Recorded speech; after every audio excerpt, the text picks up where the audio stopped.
Writers, agents, and publishers, for the first time since the Gutenberg Press, find themselves lost in a maze of mystery as technology alters the shape of the publishing industry. Searching for Answers is a group of writers throwing pop culture, writing, and publishing into a crucible of clarity, passion, and humor. This group is the Right Pack.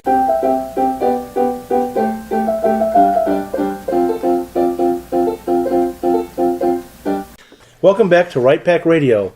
This is your host, David Allen Lucas, author of various different topics.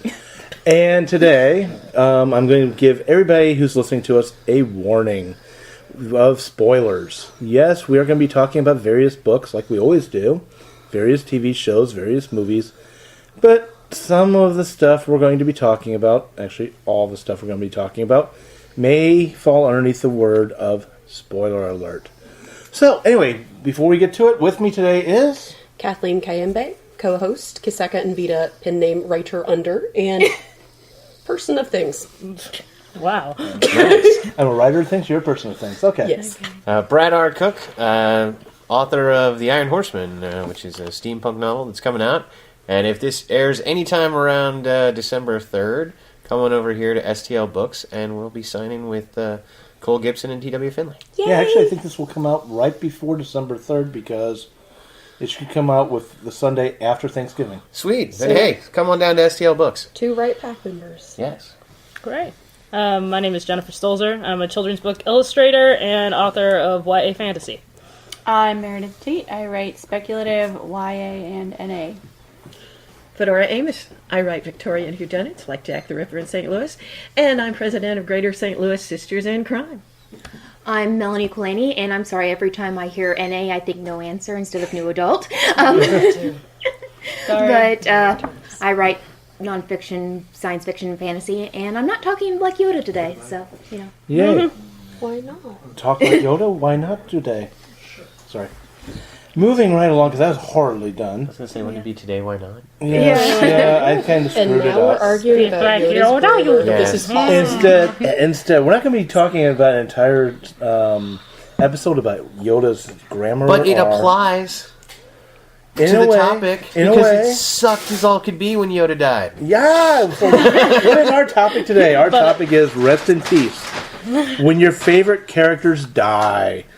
Now, we're going to talk about this from a couple of angles. One, when we're reading a book, watching a TV show, or watching a movie, and suddenly our favorite character dies, and how does that actually make you feel as a viewer or as part of the audience? The other part is the part we get to play with as writers. How do we feel when we have to kill off one of our favorite characters in the story because the story demands it? So with that, I'm going to kick this off to everybody.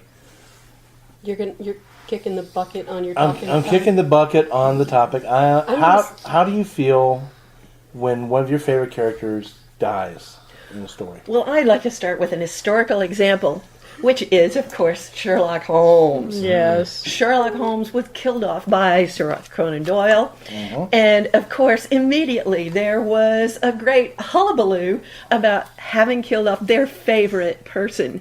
It became so bad and so loud that even though Doyle did not want to write another Sherlock Holmes, he had to invent a way to bring him back and have more stories. So people really do get very enthusiastic about the characters they love and won't let them go. Mm-hmm. That's a perfect example. And also a warning to anybody who's writing a serious character. Love your character because, yeah, look what happened to Conan Doyle. He's Arthur Conan Doyle is what happened to Conan Doyle. Yes, well, he's a Conan Doyle. Anyway. Sir. Sorry, Yeah, exactly. I'm sorry, I was very American there, leaving off his title. But yes, Sir Arthur Conan Doyle. Okay, I'm going to admit to this group. I admitted to it offline. I'm going to admit to the entire world that when I was 12 or 13 and Wrath of Khan came out and Spock was killed off, yes, silent little tears were going down my cheek as I watched that occur. But they fired him off to Genesis. They did. But actually that wasn't figured out until, as far as the writing part's concerned, until later in the script. Spock was actually going to be dead. Leonard Nimoy was tired of playing Spock. So he actually kind of had a Arthur Conan Doyle moment where he didn't want to play this character anymore, and Couldn't let the coolest guy on the ship go? yeah, that didn't happen too well. It wasn't so much that Spock was the coolest guy on the ship, it was that Spock and Kirk were the coolest duo in the universe. Yes. People wanted Spock back because Spock was cool, but also because they wanted that relationship to continue. Which is kind of where my feelings on killing characters go. I identify very strongly when a character is loved by their fellow characters, and not just the audience and not just me, because if someone kills someone that I love, it hurts, but they're a fictional character. But if someone kills someone that another character in the book loves, then all I'm thinking is, they miss them. This hurts. This is terrible. I feel like I've lost my husband, girlfriend, brother, parents, because I'm watching this other person deal with that loss. And that's what hurts me more than just watching a fictional character die. Because in the end, a fictional character is just words on paper, but in that universe, they're a full person. That's true. And we're attached. Yes. And if the character... I think that's a clue right there, is the author / screenplay writer, whatever, is not doing their job in a good way, you could care less that character died. Mm-hmm. But if they've done it correctly, you care. I was thinking in terms of my reaction to deaths varies greatly depending on how it's handled in the story. I think that if it's a way that I almost see it coming, but it's still a surprise, kind of a Sirius Black thing, then I get very, very sad. But then if it's more of a shock out of nowhere, looking at you, George R. R. Martin, then I get pretty mad. And I think but I mean, I think in the same way the author succeeded, because it's still a reaction. It's still an emotional reaction. But I think my reaction to what they wrote depends greatly on kind of how it was handled. For me, it's all about attachment. And I will throw out my total geek card here. And when I was younger and reading the Dragonlance Chronicles, I threw the book across the room when Sturm Brightblade was killed. I had grown so attached to the character that when I read that, I couldn't handle it. And I literally just threw the book across the room because I was so ticked off. Obviously, it was probably an emotional overreaction. But, that's the way you get tied into characters sometimes. Still to this day, Larry Elmore's portrait of the painting of the death of Sturm is, one of my faves. I didn't quite want to throw the book across the room, but I think I stared at that page for a good 5 minutes going, what the hell? Yeah, it was not cool. What happened? He dies a super heroic death, if you haven't seen it. Good. I think this ties into experience. Our experience of the character is basically what all of these fall under. When a story gives us the experience of this character's life, or the people who love them, and we feel connected, that's what we're mourning, I think. Well, it can go both ways, because, to quote George R. R. Martin there, some of the people who have died in Game of Thrones I have been shocked by, and then others I have been completely elated by. Looking at you, Joffrey, so... Could not die fast enough. But yeah, so... it can go both ways. Like, I can almost be cheering and rooting that guy just died. But usually, if I'm super attached, then it's an emotional wrenching moment. Well, let me give you two examples that follow along exactly with what you're saying, Brad. And there are completely different genres, completely different characters. Let's talk about one where everybody rooted. At least I know everybody rooted in the theater when I went to see this.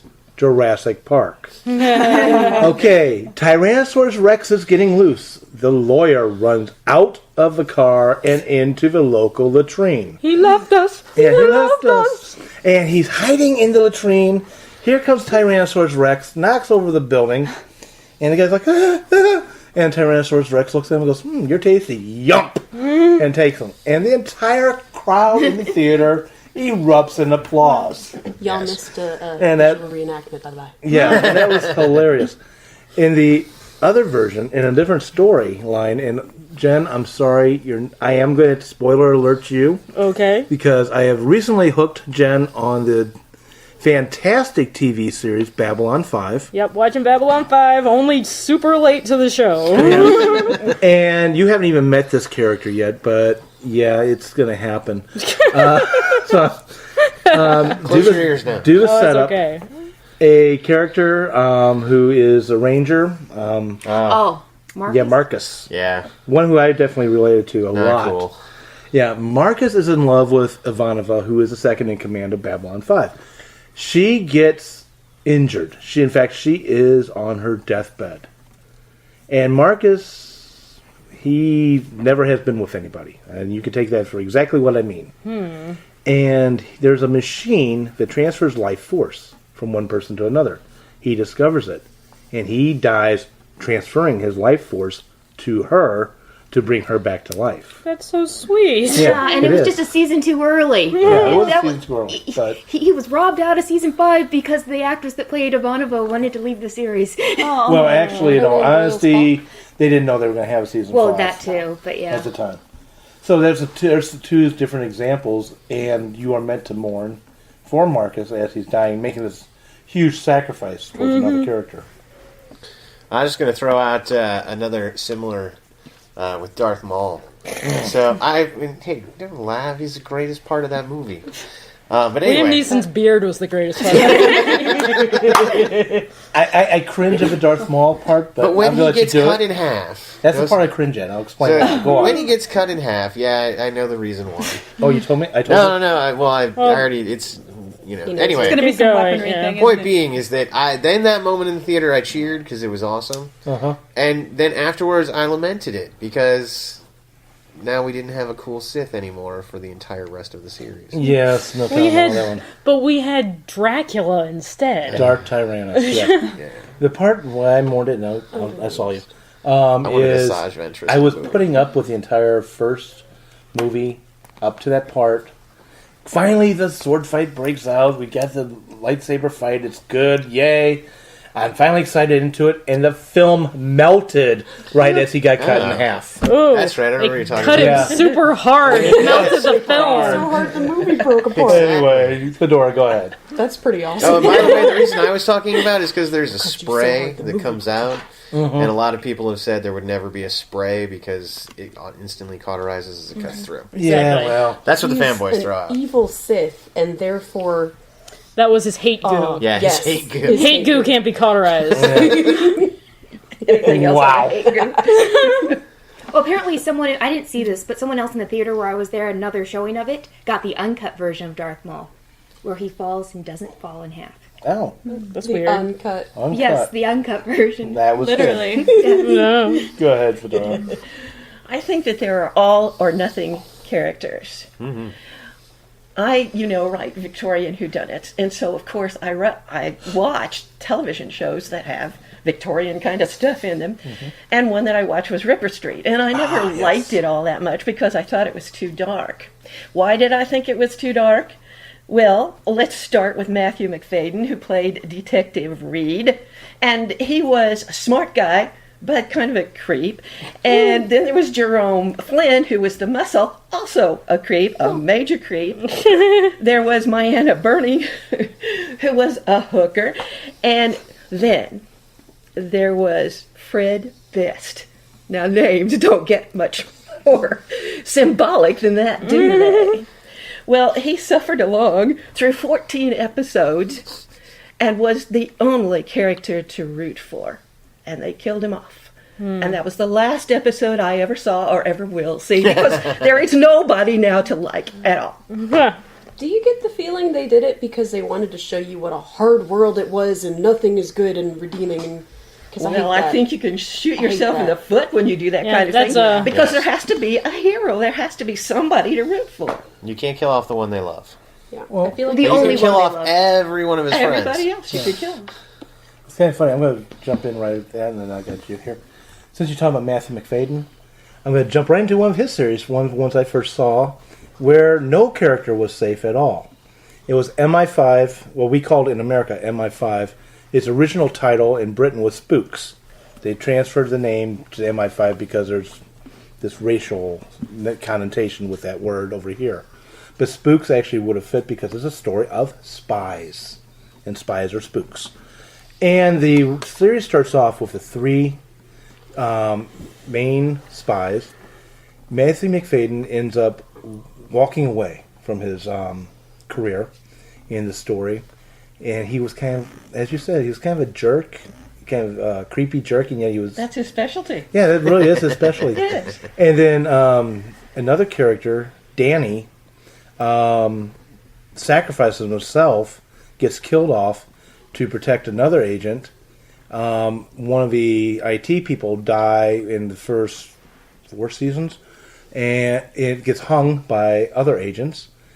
And another agent ends up having to sacrifice herself and fake her own death in order to get out of the life and save MI5. But one thing that always happened in MI5 is no character was ever safe.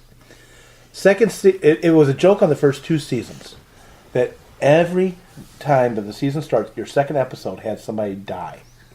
First season... Who was a spy? Who was a spy. First season was a woman who is, spoiler, as we said at the beginning, she wanted to be in the field. She had been mostly a office worker. She teams up with Matthew McFadden's character, and they infiltrate a white supremacy group. They get found out. And the white supremacy group leader, to force Matthew McFadden's character to try to talk, ends up putting this woman's head into a fryer. Yeah. Of course, that's too gruesome. Yeah, it was really gruesome. You didn't get to see all of it, thank God, but yeah. And of course, she gets shot and mercifully killed. Another one. Everybody remember Deep Space Nine, Dr. Bashir. I can't think of his Julian. Well, Julian Bashir was Julian the name Bashir. of the character. Yeah, well, I'm trying to think of the actor's real name, That's and I right. can't think. Anyway, everybody remembers him. There's another episode, season 2, episode 2, The Nest of Angels. This character comes over. He's come out of Algeria, if I remember. Oh, that actor plays the character. Yeah, you're talking the actor about. plays the character. Comes out of Algeria to expose a terrorist plan to blow up London using kids with suicide vests. And in the end, MI5, of course, is having trouble believing he's who he really is. He's really his turncoat. And in the end, he's trying to talk a kid out of doing self-sacrifice. He ends up having to grab the kid and hold him as the kid sets off the bomb. And, of course, boom. I'm sensing a theme with episode 2. That was a joke for a while. Dangerous. Red shirts and episode 2. Just avoid them all. Yes. So let me change this. Oh no, I'm sorry. You had your hand up. Well, I said something kind of random to say, and I was Okay. just thinking about how when a well-done death scene can actually be part of the character's arc as a whole, and how Yes. it can kind of change the viewer or reader's opinion. And I was thinking specifically, this is a tiny spoiler, but it's not a major character, but Battlestar Galactica, the character Kat, I hated Kat. She drove me nuts. This woman's arrogant. She is just rude. She's a show-off. She doesn't take orders from anybody, and I could not stand her. And then she ends up, when these people are in trouble, she ends up essentially risking her life and dying to save a bunch of civilians. And to me, that really dramatically changed my opinion of her, and that was also kind of her arc as a character, is her development, because we learn a little bit about her backstory, how she was kind of into drug trafficking and stuff like that. And to me, it just, the fact that they used that death scene kind of really changed my opinion.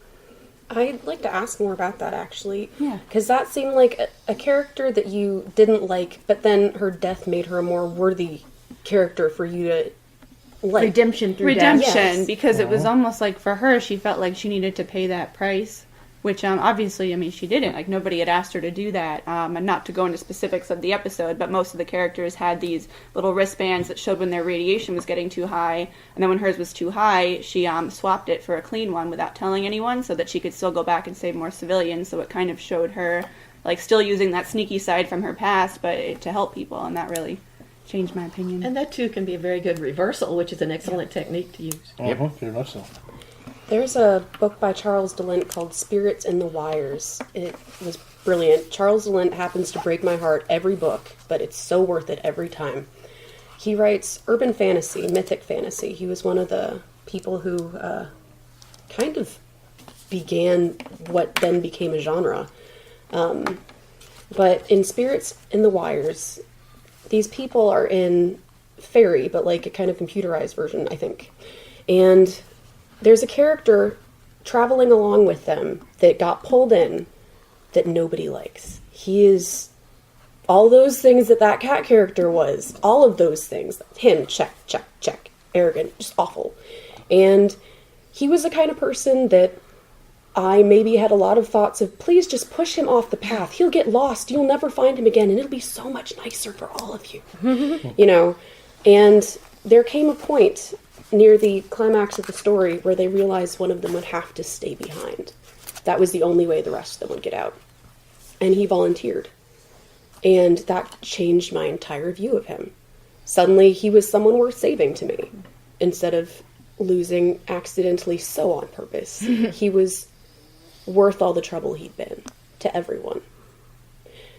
And I want to know about characters like that, the redemption through death or self-sacrifice, the things that make a death really matter. What are some for you guys? What has made a death matter? Well, a typical one, I think, is one that's used very often. That is a character that's likable who becomes mortally wounded or terribly ill and has a deathbed scene that is very moving. Mm-hmm. It's maybe a gimmick of sorts, but nonetheless, it is moving. It does test the emotions and is therefore certainly a good thing to have in your stock of tools, in your toolbox. Agreed. Draco Malfoy. He doesn't die. No, he didn't die, but the subject of redemption, just immediately, that was my thought after the first guy, the jerk that needed to be shoved off the path. What he did in didn't. book 7, I like all the feels. His entire When he doesn't family. turn them in, I was like, I got all teary. His entire family. Like, We're psychopaths, yeah. they were psychopaths who loved each other. They weren't psychopaths. So then they weren't they They weren't had depth. sociopaths, they were Yeah. psychopaths. The thing is that They even were though mean they to were Dobby, don't they were forget terrible that. people. Oh, yeah. They were terrible people, but I could love them because they loved each other so fiercely. They were willing to go against everything you had seen them rooting for 7 books. They had redeeming qualities and they had depth to them, which They I did. thought was interesting. These people have redeeming qualities. When someone has no redeeming qualities, I'm like, push them off. And Push 'em even off. in the end, when Narcissa Malfoy kind of, you see her, she bends over, they think Harry's dead, and she whispers to him because in that moment, knowing whether her son is alive is more important than fulfilling her or quote unquote duty to Voldemort. Yeah. Well, actually, will- she wants to turn on him anyway, but she's like, if her son's still alive, she has a reason to turn on him. But see, that's the thing. She's going to check to see if he's dead, but first she wants news about her family, her son. If he's alive, that's the only thing that really matters to her. I think a lot of times, too, it depends on the genre, but the way the death occurs shows not just more about the character, but also about what the stakes are that are going on. Okay, I'm going to go back to Wrath of Khan, then I'm going to go jump to Babylon 5. Well, Real quick. Go just ahead. because it so goes into redeeming the Langoliers, I'm pretty sure that's the right Stephen King novel. Okay. Is that the one where the fuzzballs eat time? Yeah, I think so. Yeah, Langoliers. But Spoiler alert, the fuzzballs eat time. yeah, but It's as stupid as it sounds. I don't remember the name of this character. But point is, near the end of the movie, well, actually, there's several deaths in this movie. Let's not forget, but the one I'm thinking of, Stephen King. yeah, it's Stephen King. But there's the annoying character that ends up shooting the little girl, and the little girl tells someone else that, don't kill him, we need him alive. So the hero leaves the guy alive, and he doesn't do it on purpose, but he goes off and he mentally, he thinks he's confronting his father and saying to his father what he never could in his life, and that's his hallucination right before the fuzzy time balls eat them, so the brain can get away. Now he's not sacrificing himself for everybody else because he has no idea what he's doing. He's crazy, but it is sort of like you get to see why he's crazy, I guess. You learn the depth to his character. He's more Yeah. than just a surface dweller. He Yeah. becomes an actual character in the story. Can we talk reasons for killing characters off that we've Well, noticed? that's what I was going to get to, is as an author.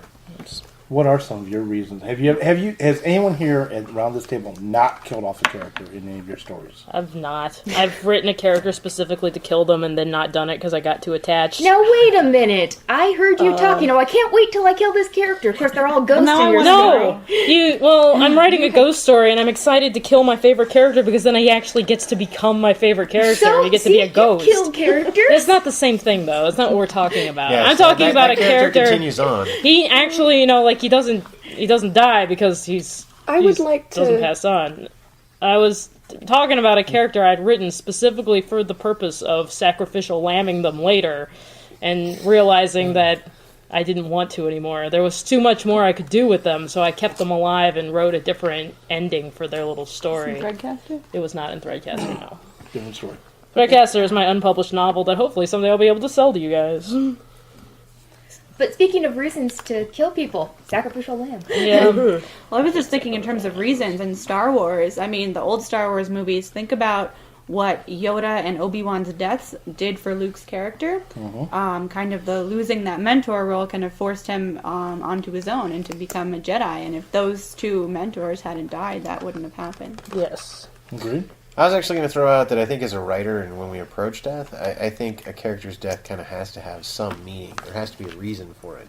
Otherwise it feels unfair. Yeah, whether it's the loss of a mentor in order to push him forward, whether it's, any number of, possibilities, but as long as there has to be a reason for that death. Otherwise it's meaningless.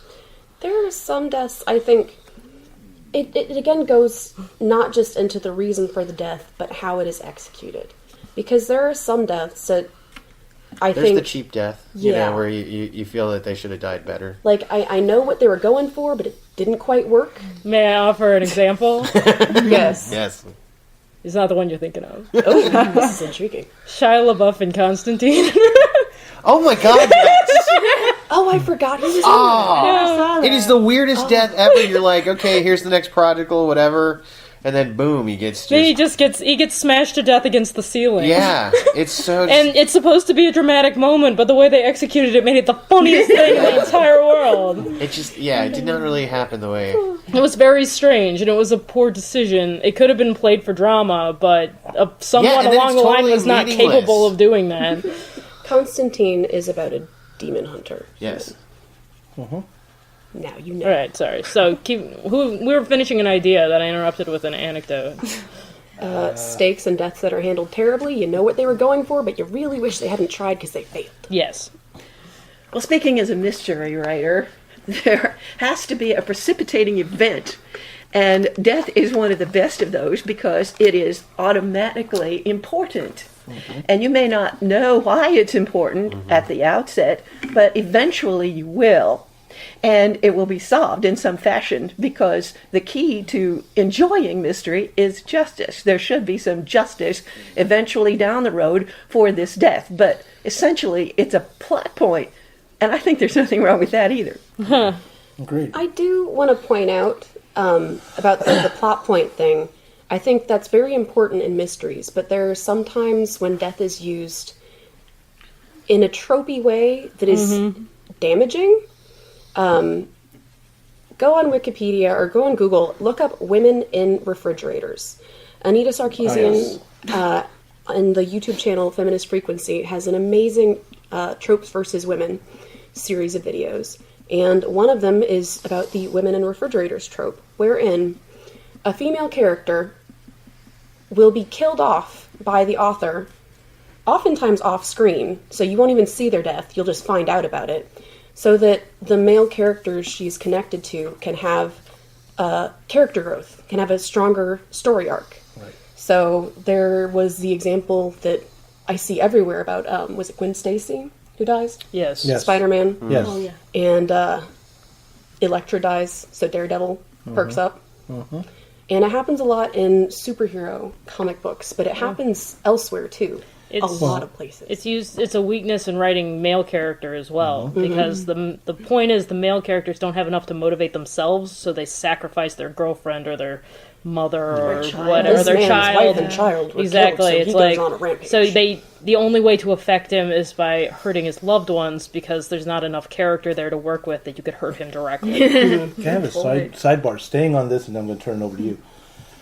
When we recorded weeks ago about strong female characters or something like that, there was this was when the movie Equalizer had just come out. Oh, I just saw with that. Denzel Washington. Haven't seen it. And BBC was doing an interview with Denzel Washington, and they were talking about how the female character, the prostitute who gets beat up, blah blah blah, and it causes him to go ahead and leave his brand new life he's recreated and kind of sort of slip into his old life where he's this action hero going around. And the interviewer's like, well, did you not know that was kind of a overdone trope, blah blah blah? He's like, no, I hadn't heard of this, blah blah. Well, and that's not exactly his real words, but that's what He didn't say blah blah blah. He didn't say blah blah blah. But anyway, you talked about, Kathleen, a video series. There is a website also that's the Women in Refrigerators. This is what it's based on. And it lists, literally, a huge list of every time it's been done and all the different ways it's been done and all the tropes. Started by Gail Simone. I believe so, yes. So if you haven't ever heard of this, Google it. And apply it to your own writing. And then I know people are probably going to be defensive about it because men die too. Well, the men reason count it's too. a trope is because it happens so much more often.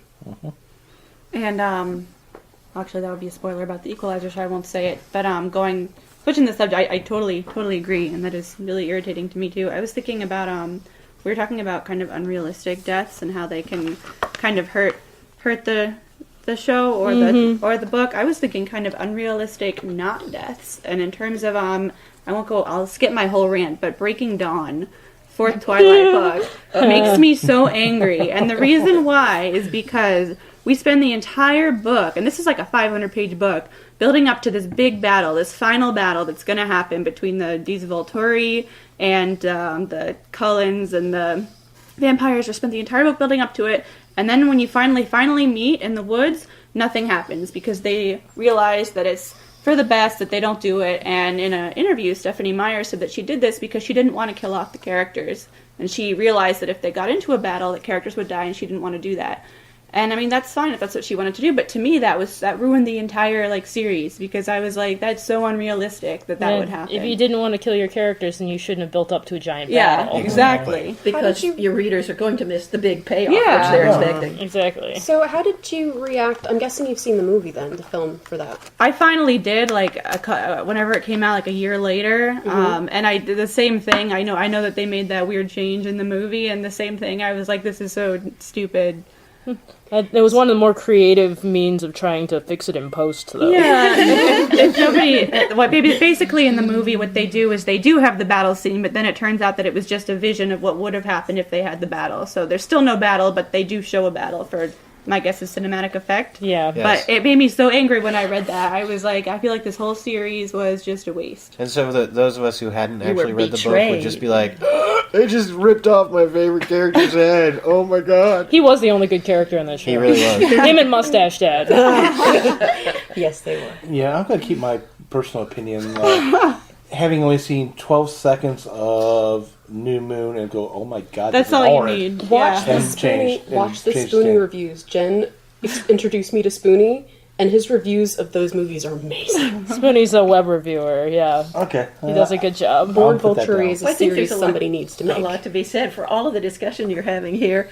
I'm sure she'd love it, because if it raises that much controversy, it's got to be good for business. Yeah. Exactly. There can be something for controversy. Yeah, as said before on this broadcast, we can make fun of Twilight till the cows come home, but she's richer than any of us could ever dream to be. Exactly. Oh, we can dream to be that rich. What did you mean by all or nothing characters earlier, Fedora?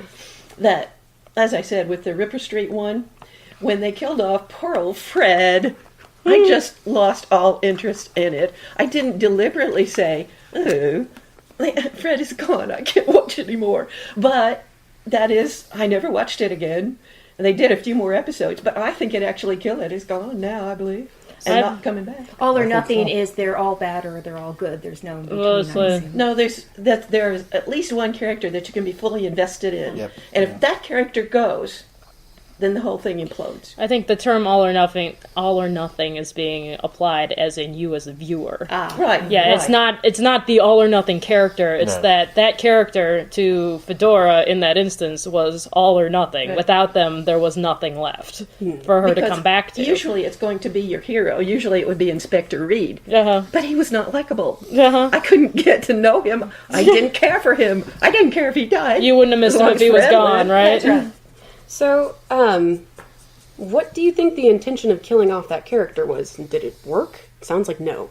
It seemed to me that they had run out of ideas, and the only one they had was to kill off Fred, because there had to be something else they could have done that would have been more sensible if they wanted to keep the series going. TV shows are different because a lot of times the character might die on a TV show because that actor is moving on or any number of reasons. So, in TV especially, deaths can be used. I mean, look at soap operas or, character operas, they dies, just bring it recast. back up, recast. Oh, kill him again Yeah. next week. Plastic I surgery. don't think David Dawson was that famous. I don't, No, I don't think that was a reason.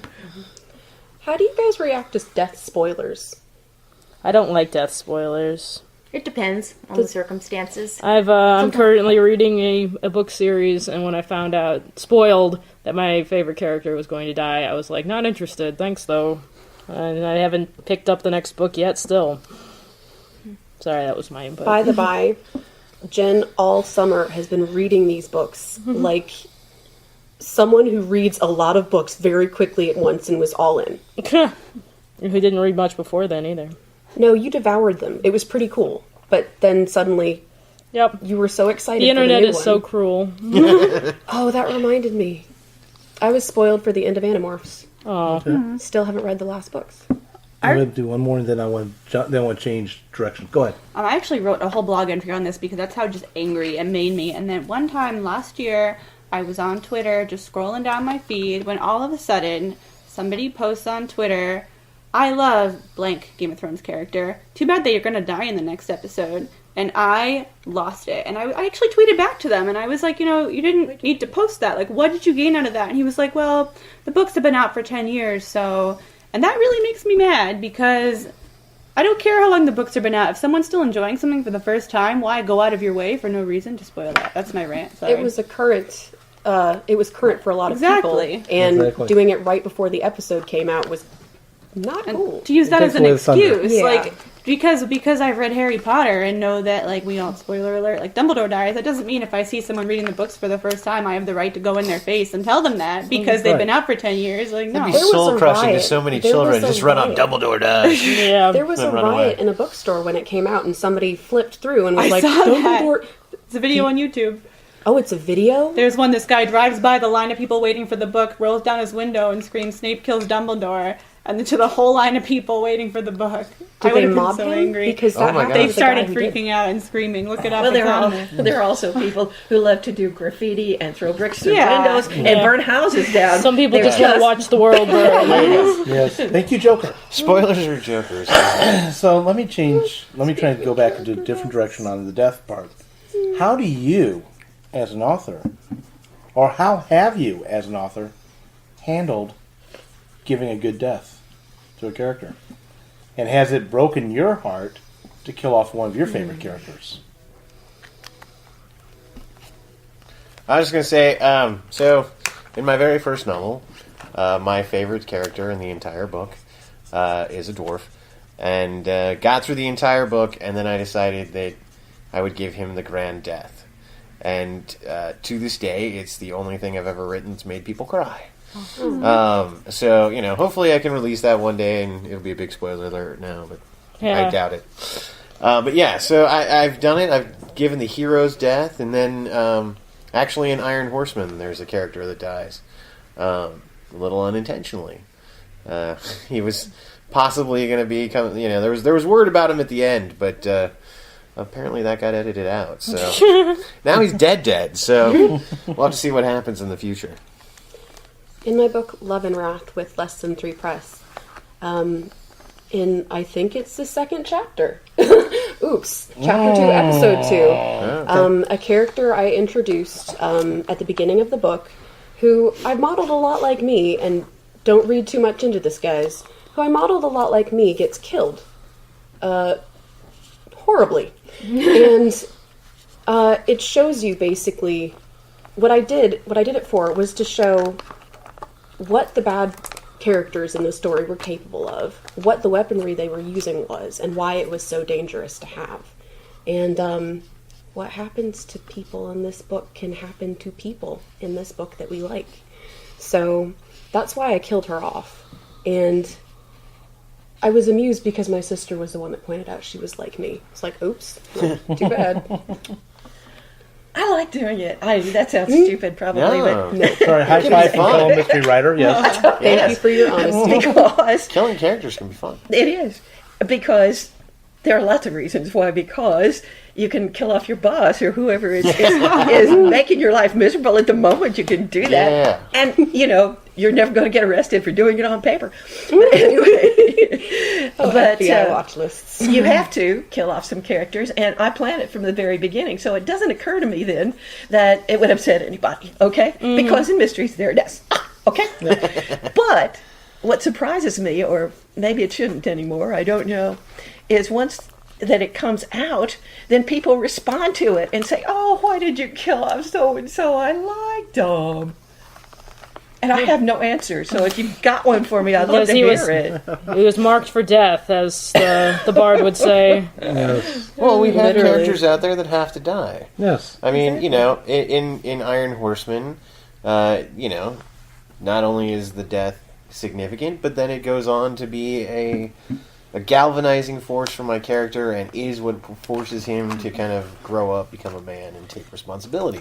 So you have the reasoning, but then it can also be just, that character needs to die because that's the way the story's going. I mean, sometimes I feel like George R. R. Martin's just flipping a coin. Yeah. But, a lot he's of the Harvey deaths... Two-Face in the background. Okay. Well, a lot of his deaths actually have meaning. Sometimes it's to completely screw up the world. Infamously, the Red Wedding. I mean, the Red Wedding, you had read books about these characters, their lives, their arcs. We were waiting for a long time for certain things to happen. And then the Red Wedding happened, and the entire world gets reset. And now I am in an entirely different book. And death can do that. And death can also be funny, or it can be crazy, or it can show something, like you used it to show weapons. I had it, there's a sword fight, and, somebody's got to die. Yeah. I was reading a book by Charlene Harris. It's one she wrote really early in her career. I don't remember the name, but it was the Aurora Tea Garden series, and I'm convinced she kills her main character's husband, and I'm convinced he dies simply because the character had outlived her usefulness, and she wanted her main character to grow in a different way and thought she'd grow better as a widow than married to this other guy. It's a man in refrigerator. Yeah. Yes. And he wasn't murdered, even. I think it's been too long since I've read the book, but he died of a heart attack, and he couldn't get to the hospital because someone had cut the phone line or something. I forget. But, yeah. His cell phone died How first. unlucky. Yeah. Well, it was the bad guy that cut the telephone lines, I'm going to turn it over to you, but before I do, I want to go back to Fedora for just a moment and talk about Eileen Dreyer, who now she writes romance, but she wrote mystery. But she always wrote romance. Yeah. That's where she started. That's where she started. Okay. Well, and she had her first several books, I forget how many, on the mystery side. She took her real life ex-husband and was basically killing him off in the books multiple times. And it turns out he became a fan of hers. So that's kind of Go ahead. Exorcising demons. Yes. Fedora, you said something that piqued my interest about you always knew you were going to kill these characters and it's a mystery that happens. But is that experience different if you're a plotter versus a pantser? Like, what if you don't know when you start writing a character that they have to die? Well, I guess it depends on your methodology of how you go about it. But as for me, there are certain things that I have to know before I can start. And one of them is the first key plot point, which is probably going to be a death or tragedy or something peculiar, somebody getting shot at. I have to know that before I can start. True. Otherwise, you don't know what really was going to be the crux. In the sequel, the sequel to Iron Horseman, Yeah, the first part of it is actually a murder mystery. So I have literally gone through and plotted out each person who's going to die and how that affects the arc and, move that along. But, and there are other people who will probably die throughout it, but that's all planned out. I think for a pantser, though, it could be a surprise. I almost don't know if I could handle that if I had written, all of this, and then all of a sudden I realized this character has to die. That could be emotionally wrenching. Well, I don't have a problem with who has to die. It's the thing that intrigues me is who the killer is. Yes. And I can't let myself figure that out until very late in the Okay, book. good Or point. I can't possibly create really believable suspects. The way I've always looked at this, I'm going to take a sidebar. I think I've talked about this play on Right Back Radio. I may not have. I know I've talked about with the Right Back outside of. There's a version of the Three Musketeers where Alexander Dumas, he's hired to write the Three Musketeers, which was done in serial in newspapers. Gee, a whole big change from what life used to be to nowadays.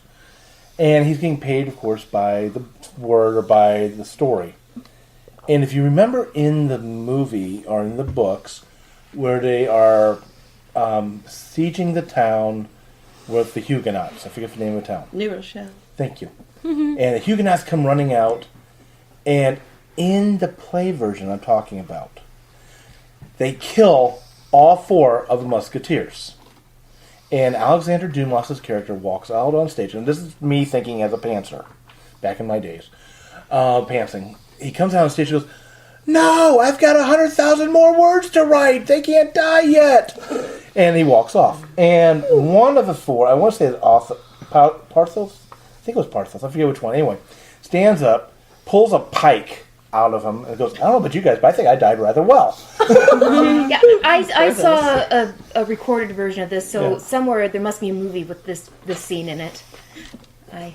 So yeah, I think that happens. I think when being a former pantser, a reformed pantser, Come to the dark side. I've gone to the Pantsing dark is side not- of plotting. Well, I've had to go pantsing because of things in Pantsing my is life. not a problem. I've had to go plotting. It is a different way of working. It really is. It really is. And I had to go to the dark side of plotting because of things I had to deal with. But what I was going to say Come to the dark side. is They you have get to that point allies. where you write and it's like, oh God, I just killed. Oh my God, I just killed off his character. What the hell am I doing? Why is he dead? You know, No! you guys just gave me a great idea. I'm currently writing a story, and there are certain people that are probably going to die, and there are certain people it's like, oh no, they can't die because of such and such.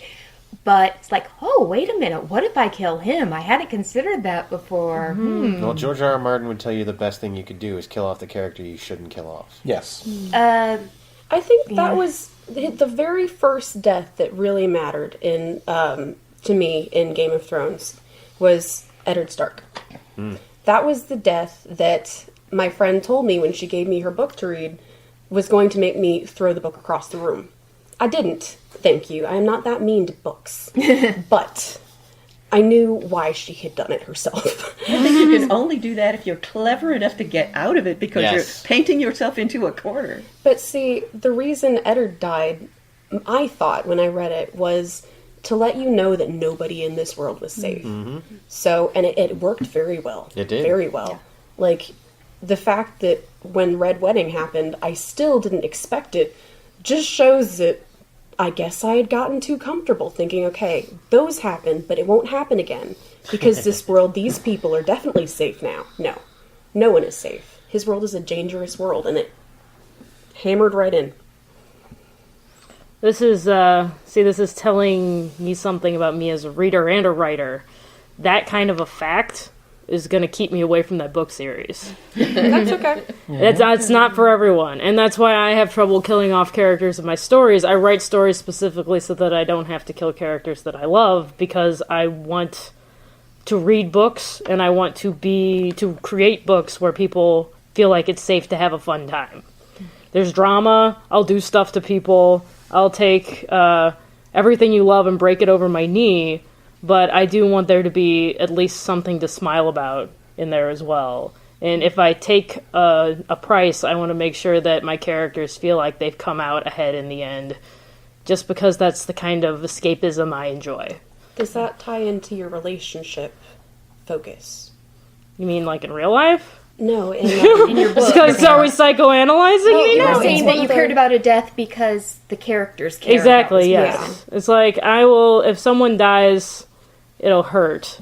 But I'm not gonna, it's gonna have to be for a very good literary reason. And it's gonna have to not break me in two as a writer. I know it hurts, like, killing Dumbledore I know was important. And it hurt JK a lot. But she was able to use that death to develop her characters and turn them into better people and better protagonists for her 7th book.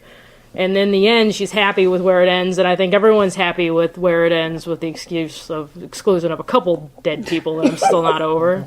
But Dumbledore needed to die. Yes, that was like that was a good death, and Sirius Black was a good death. Yeah. I understand why those people died, and while that sucked, I was able to accept them because it was executed well, and I could see the reason why that happened. And they were the significant portion of that book. Like, at the end of each book, this character died, and we had a proper mourning for them, and it had the impact I felt it needed on the other characters in the story, as well as me. You know, I wanted us to sit around and say, wow, Sirius Black was my only chance at having a home life. You know, because I'm Harry Potter in this situation. You know, I was gonna live with him and we were gonna be happy, and now I have to go back to the stupid Dursleys, and this last shred of my parents, you know, he was Harry's godfather.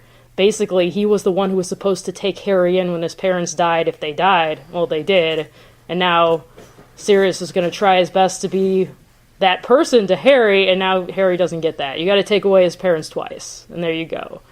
And that sucks, and you feel that, and Harry feels that, and we watch Harry feel that, and we feel that with Harry, and it helps us get through that loss, too. So, I am a plotter, and in my real life as well, I like to think that everything happens for a reason. So, that's me.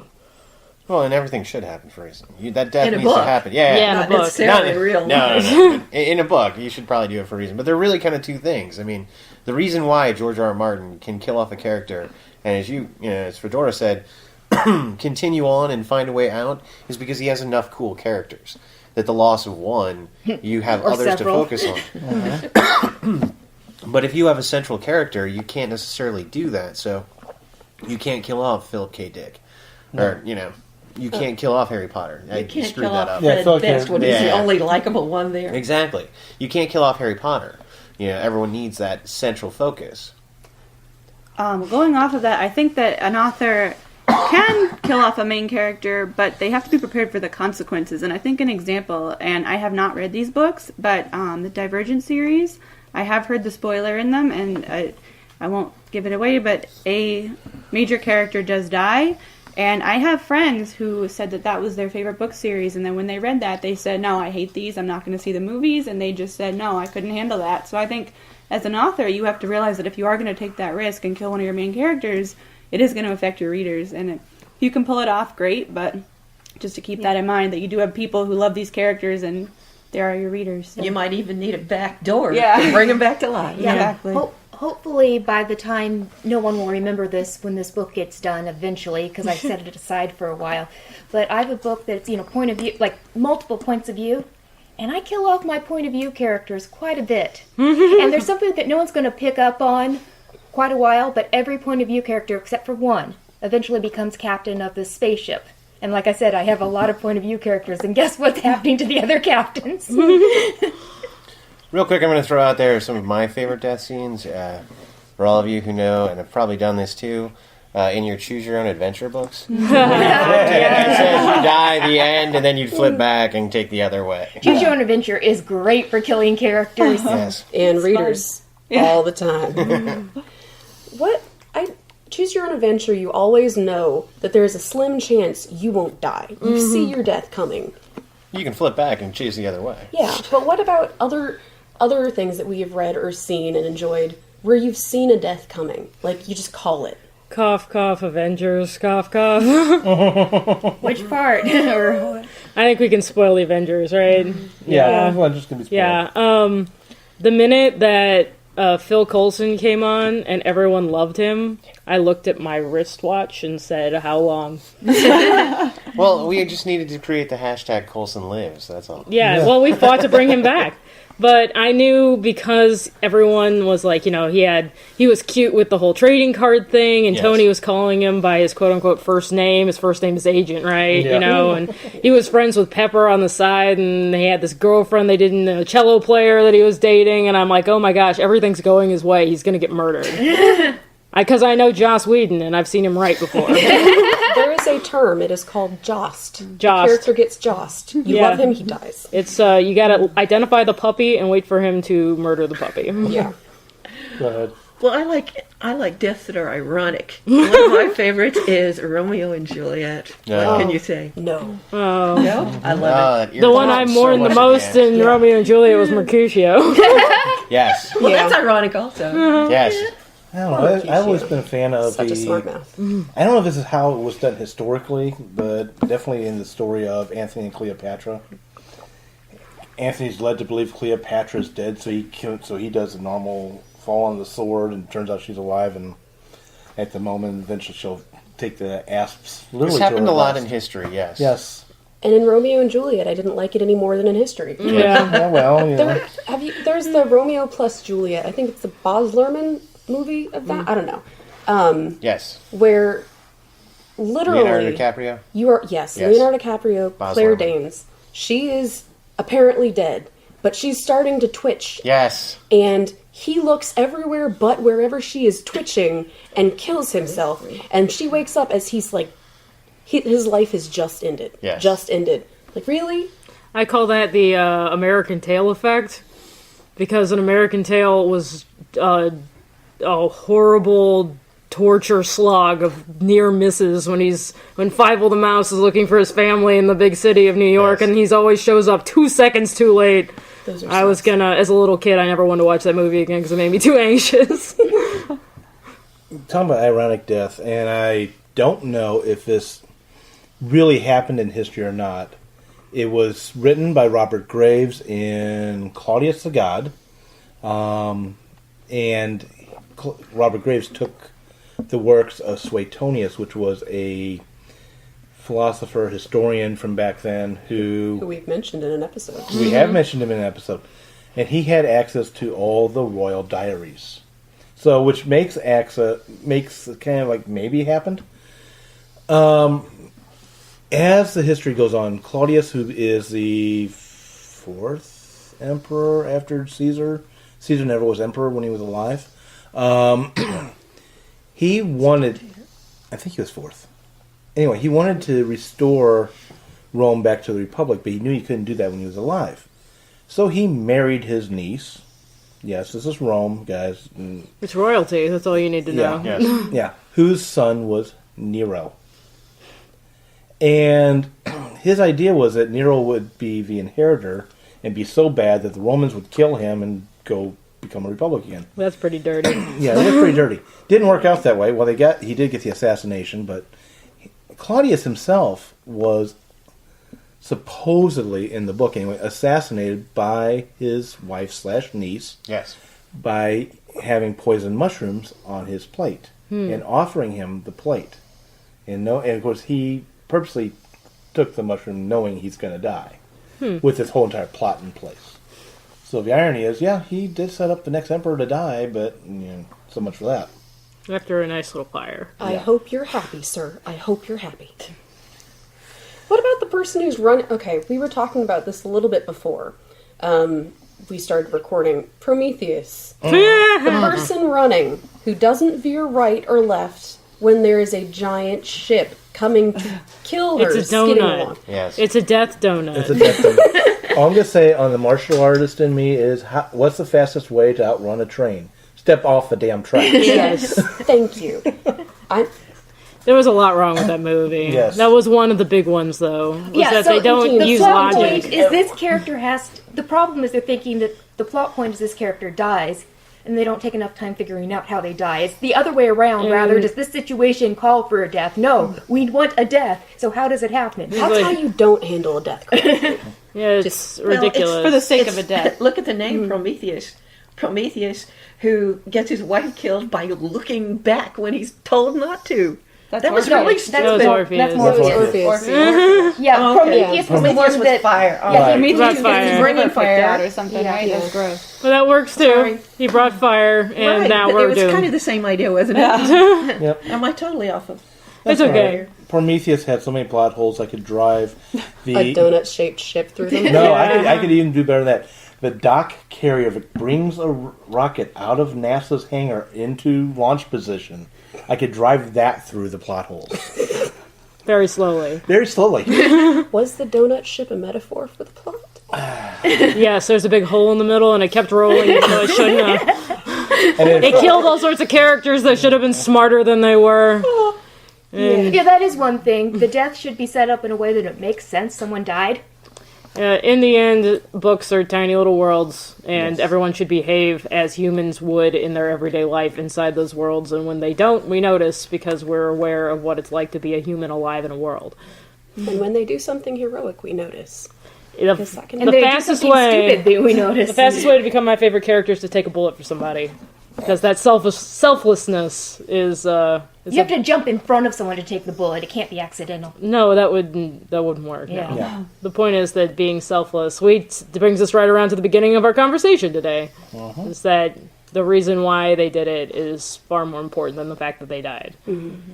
And I think on that note, we will end this episode. That was a perfect final line. Huzzah! So tune in next week for the next episode of Right Pack Radio, and have a great writing week. The Right Pack would like to thank STL Books for allowing us to record in their bookstore. STL Books and Gifts is St. Louis's newest independent bookstore with an emphasis on fine literature for adults and children and the most comprehensive selection of St. Louis books available anywhere. Visit them online at stlbooks.com or in person at 100 West Jefferson Avenue, Kirkwood, Missouri 63122. Tune in next week as the Right Pack will conquer yet another pondering issue in the writing industry. Theme songs for Right Pack Radio were written and performed by Meredith Tate. All copyrights remain with her.